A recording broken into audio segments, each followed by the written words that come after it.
Good morning, Intenders. Good morning. Welcome and welcome back to Morning Intentions. Today is Monday, August 24th. It's our final full week of the courage to know yourself. We've covered a lot so far. We've talked about Carl Jung and the Enneagram a little bit. We talked about our patterns, our wounds, our blind spots, our shadows, how our shadows show up, and that our shadows can actually turn out to be our teachers. Who knew? Who knew? Sure didn't feel that way when we were in them, did it? No, it didn't. But as you may know, you may discern a pattern in the podcast if you've listened for a while. We never end low. We don't just want to say, well, here are your shadows. Look at how depressed and stressed and I don't know what that everybody is. We don't end like that. Yes, we can all have those experiences in life. Maybe they last longer than we would like, but in the end, we like to bring the light side of everything. Bring some levity to what we're learning, because there is a lot of light. Look at that, shadows and light, because there is light in all of us. Sometimes it can feel or seem like it's dimly lit, and there's not a lot of it, but as long as there's just a tiny little spark, we know it's there. We all have the light side in us. We all have, and this is what the Enneagram calls, inner resources. You don't need to go out and find them. These don't take a hero's journey to figure out what they are. What happens, though, is the world is stressful. It's a lot. It's overwhelming. When that's our experience of life, we start operating from fear. But as we do our personal development journeys, as we do our healing work, and we develop a greater awareness, we can start to see the light in us. We can start to access those inner resources that were there the whole time. They were just dormant, or we didn't access them all that often. That's why personal development work is so important. I still don't understand why this isn't part of curricula in school or concentrated on more deeply in society, because it makes all the difference in the world. Because sometimes we can, like you're saying, we can feel like we're stuck in that bad time.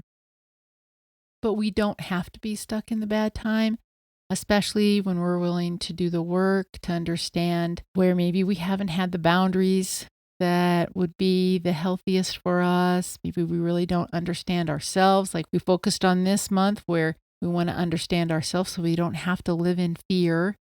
This work is so important. And the Enneagram is an extremely helpful tool in this work. It is, because it clearly shows us what are our shadows, and then it also has that other side. What are our inner resources? What do we have to offer that's already inside of us? And the thing we teach our clients is that these inner resources, if you are intentional about accessing them, they're already there. We can get into these habitual habits. Of course, habits are habitual. We can get into these habitual ways of reacting to the world, and that's our shadows. But then when we take that time to pause, reflect, and then respond with intention, we can actually bring our inner resources to each and every situation. We don't have to react from our shadows. We can always choose to respond from those inner resources, from that light within us. And I also want to remind everyone who's listening, since I'm going to be 65 in October. Oh, you are? I haven't heard about that I'm talking before. about this a lot. Okay, so I'm going to be 65 in October, and I've been thinking about my life and how I've had some sad days. I've had some real struggles. I've had challenges, just like every life. And I've always been able to move past those struggles. And I do want to encourage all of us, like if we're in a real struggle right now, when we get tools in our toolbox, we can move through those, and then life is better than we ever thought it would be. And then we might go through struggles, and then we get some more tools, and then life is better. So there's hope. There's always hope. And I think my life shows that there's always hope. There's always hope. especially when we're willing to do the work, learn, do that self-reflection.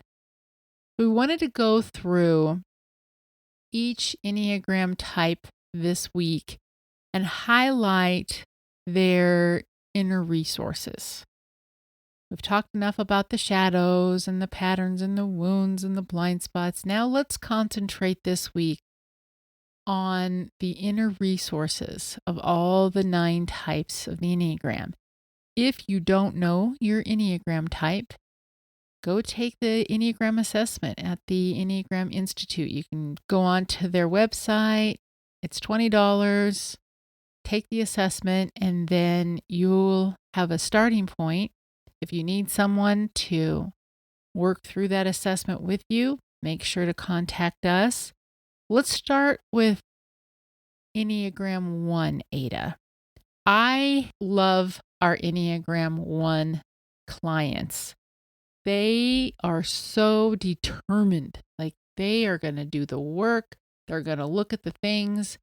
They may have some strong reactions to life. Like, the Enneagram 1 is all about there's a right way and then there's a wrong way.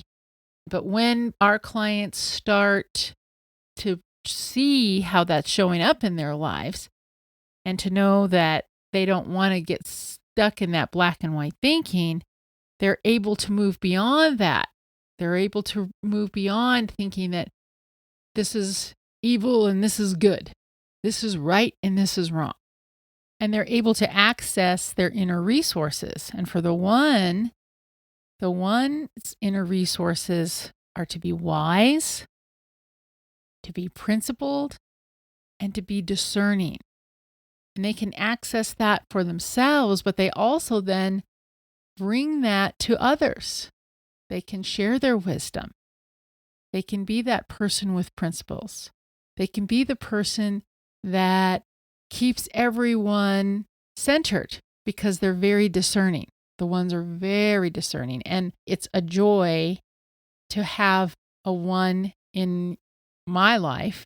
And I love working with our 1 clients because they work hard. The biggest breakthrough is when we see that instead of going to that place of perfection, they can just act from their wisdom, their principles, and their discernment. And it's different. It feels different. It looks different, and they live differently. Oh, that's one thing we forgot to mention. Maybe that's okay. Maybe we didn't forget to mention. I just recognized it while you were talking. The thing about our inner resources or that light that's within us, it's something that we get to, not have to, it's something we get to share with everyone around us. Annette, what's that little song you would sing? Love is something if you give it away, you end up having more? Yes. That's how our inner resources work.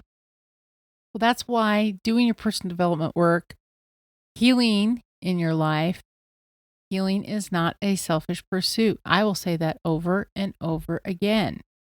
Because if you are willing to do the work, understand yourself, look at some of the difficult things, and then start concentrating on intentionally accessing your inner resources, because what you said at the very beginning of the podcast is so true. The light is in all of us. These inner resources are in all of us.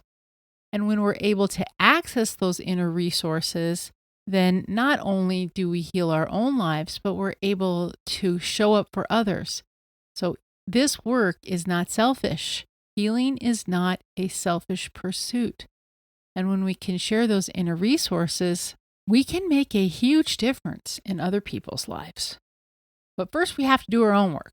First, we have to heal our own lives. And then we can show up as a loving presence in other people's lives. And the Enneagram 1 will bring wisdom, principles, and discernment. I have an intention in mind, Annette, and it's more of an affirmation, I guess. I'm going to try it out and you tell me what you think, okay? Okay. I want us to recognize that we do have inner resources. So I'm thinking for our intention, it's the simple affirmation, I do have inner resources. And the light is in me. Ooh, I love that. I have inner resources and the light is in me. Say that to yourself throughout the day. Repeat it. Remind yourself in each and every moment, each and every situation you find yourself in, you do have the inner resources already inside you, and you also have the light. Thank you so much for joining us today. Our day is better because you are part of our day. See you tomorrow. See you then.